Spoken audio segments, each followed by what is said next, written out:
This is Chaz, and I'm replying to Gary's video on how to be the best trader. Overall, I think it's a very strong video, but I think that there are some things that Gary is either wrong about or more commonly just glosses over. The first one is about equities trading versus derivatives trading. When Gary is doing trading, it's like he said, basically gambling. It's the stock market version of whether the Boston Red Sox are going to win or lose the next game, or have 63 wins this season, or more or less. And this is in contrast with equities trading, which is more like the question, do you want to own part of the Boston Red Sox, or do you want to own more of the New York Yankees? Either way, there's still going to be a baseball season. These teams are still going to sell out stadiums.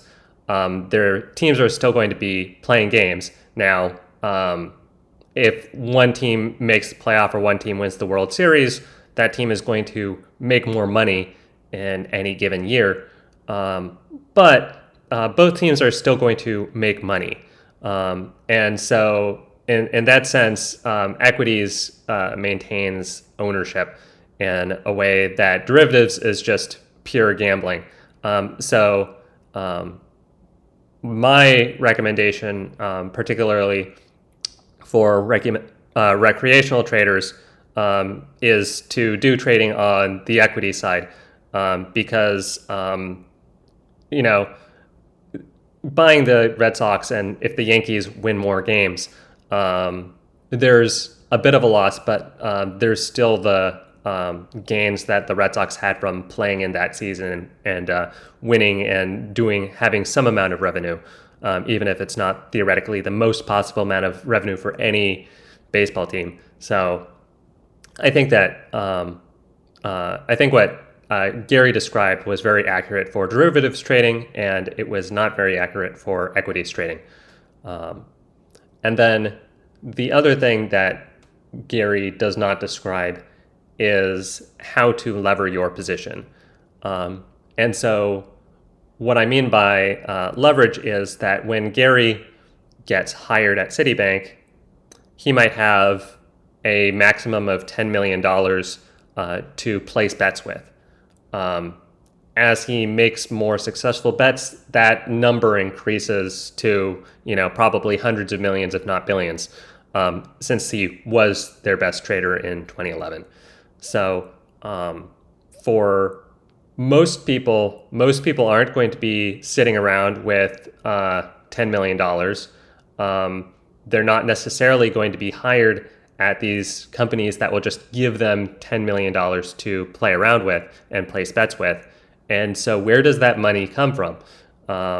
And so one of the big aspects of being the best trader is not just having good bets and having an edge, which Gary talks about a lot. Gary is one of the people that has a really big edge when trading, but it's not just the edge, it's also the lever, it's the size of the bet. Not everybody can afford to take out a loan for $10 million and place bets on those.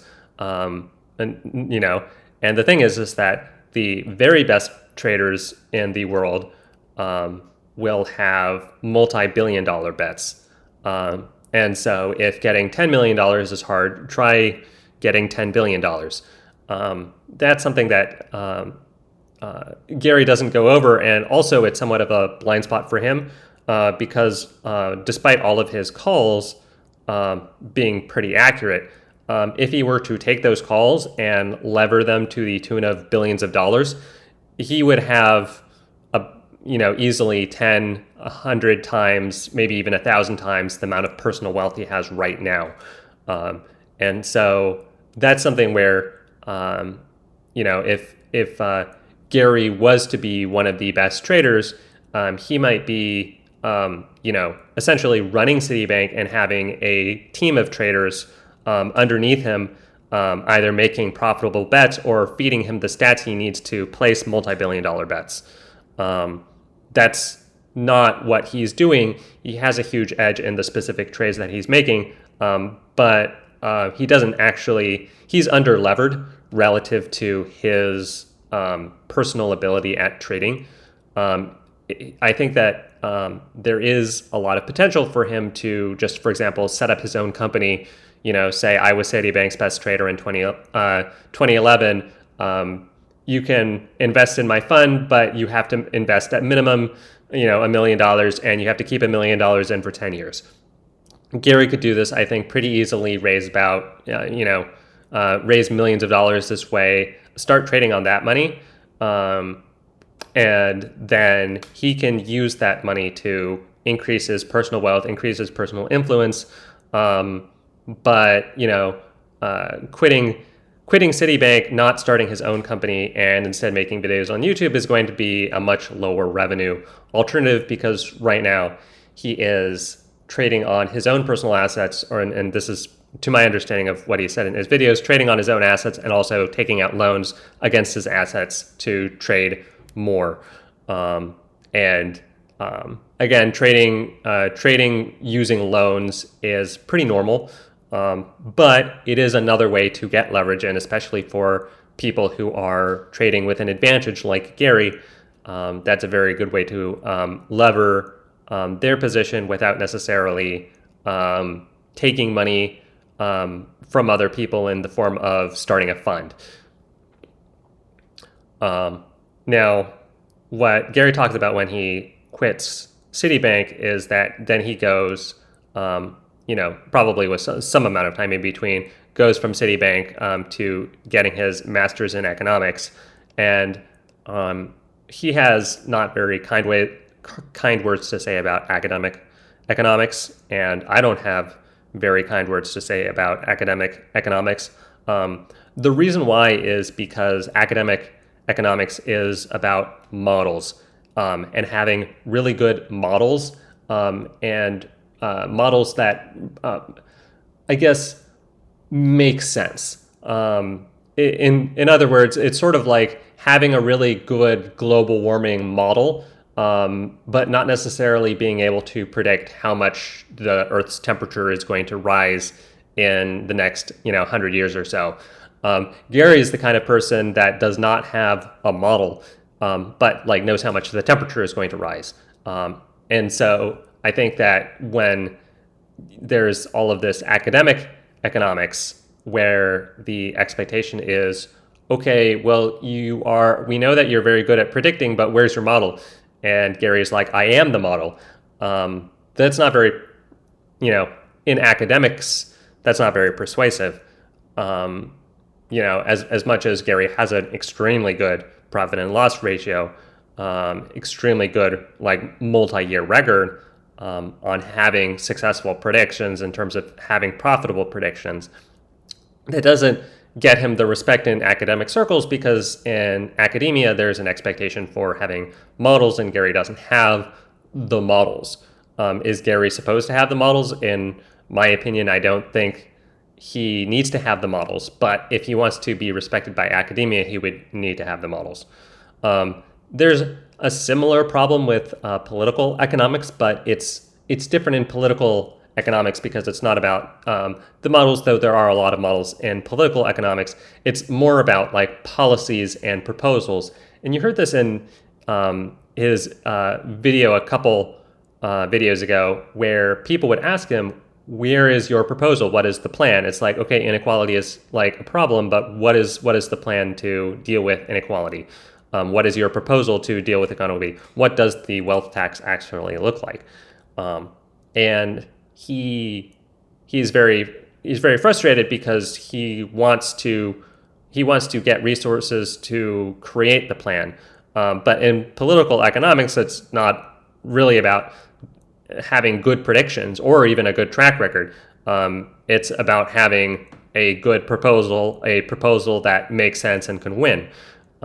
If there's a proposal, and even if it's economically correct, even if there's predictions that are economically correct, if it's not a proposal that makes sense that people can vote for, that's not going to translate into a lot of like respect in the political economics space.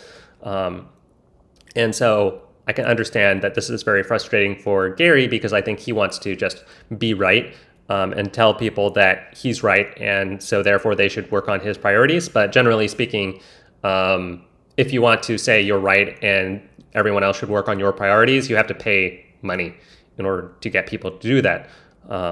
And so with politics, I think it's not just what you have done; it's almost entirely what you're going to do for other people. And so I think that when Gary glosses over the details of what he's going to do for people, and when he glosses over the details of how the wealth tax works, that starts to give other political economists cold feet. It gives other MPs, members of the government / Labor Party cold feet. And I think that that's very frustrating for Gary, and it sort of externalizes as him criticizing political economists for being, not even second rate, but I think third rate is the words that he used. And I think that if we're talking about strictly the ability to do economics and make economic predictions, that might be like a reasonable assessment. I don't think that there's a lot of political economists that are going to start gambling in derivatives.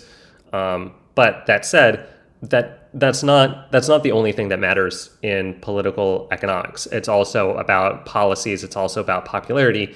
And I think that not only is Gary not sort of working to understand that he also needs to have the policy. He also needs to have the popularity. But criticizing other economists, criticizing other people that he's hopefully trying to work with, is not going to help him become more popular. This is not going to help him pass a wealth tax. This is not going to help him get popular support amongst political economists in order to get what he wants to happen. So I would very strongly recommend that he sees political economists as people who are maximizing something which is other than being, correct in the derivatives market.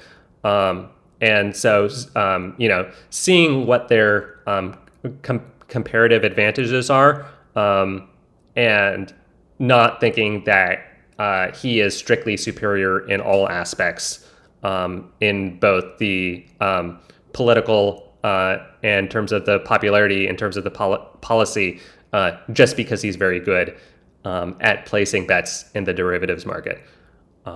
So that roughly wraps up my thoughts on Gary's latest video. And if you have any comments, then I hope you can reply in the comment section, and I will do my best to respond to all of them. Peace.